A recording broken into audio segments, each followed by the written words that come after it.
دریم نمبر مصدر د انفعال.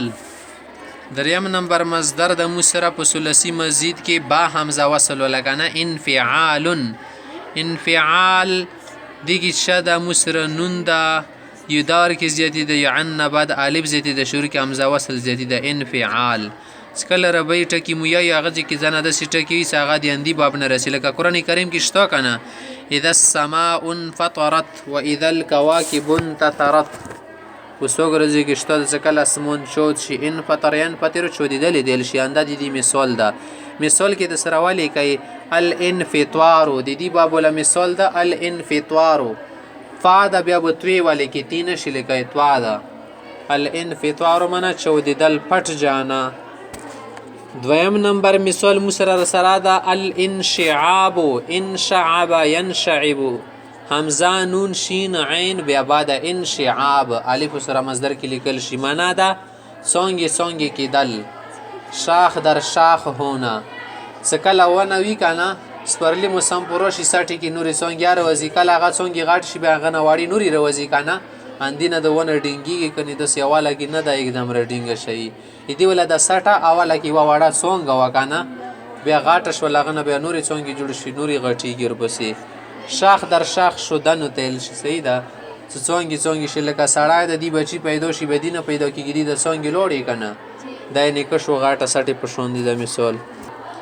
بل مثال د مسره دی باب انفعال الانقلاب غاټ کوب سره لیکل شي حمزه نون بیا غاټ کوپی دوټه کولسی بلام الف لا ب انقلاب. انقلاب معنا بدل جانا بدل شي سړای انقلب ينقلب انقلاب فهو منقلب. قرآن کې شته د منقلب انقلاب بدلیدنې تل شي. بل مثال مسرر سره ده انصراف صوت سره لیکل شي سین سره نه ده همزه نظر ان صاد زر سفیرا الف زبر را فافش بو انصراف. انصراف دی اندغه باب انفعال لرسي انصرف انفعل یشند ټکه ده ينفعل ينصرف منفعل منصرف.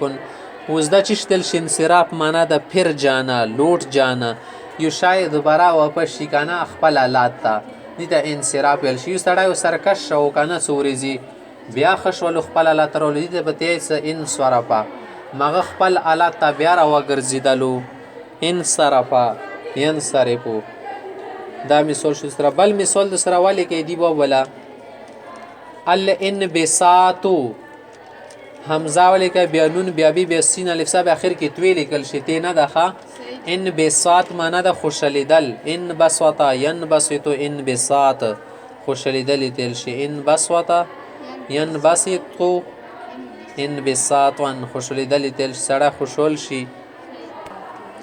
بل تک د انفجار حمزه نون بیا فی د بجیم الف جا د بیری دخه انفجار. انفجار دی اندی بونه د الانفجار.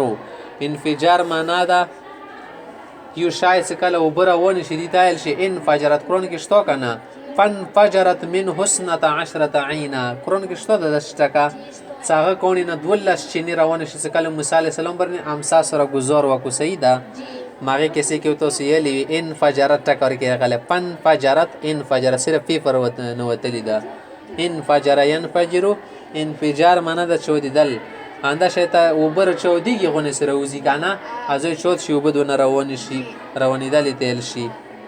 بل ټکه د سروالی کې اندی باب نرسي اغا د مسره الانفصام حمزه د نون د بیا فی د بیا صوت لیکل شي سین نه دخه الانفصام معنا ده کټ کېدل. قرآن کې شته دا کنه سلن فصام لها والله سمیع علیم شته دا قرآن کې آیت الکرسی کې لن فصام لها والله سمیع علیم. انفصام معنا کټ کېدل انفصم ينفصم انفصاما فهو منفصم. یو شای کاټ شي رسۍ کاټ شي هغه تل شي انفصم الحبل رسۍ کاټ شو ولدا سیل شي بیا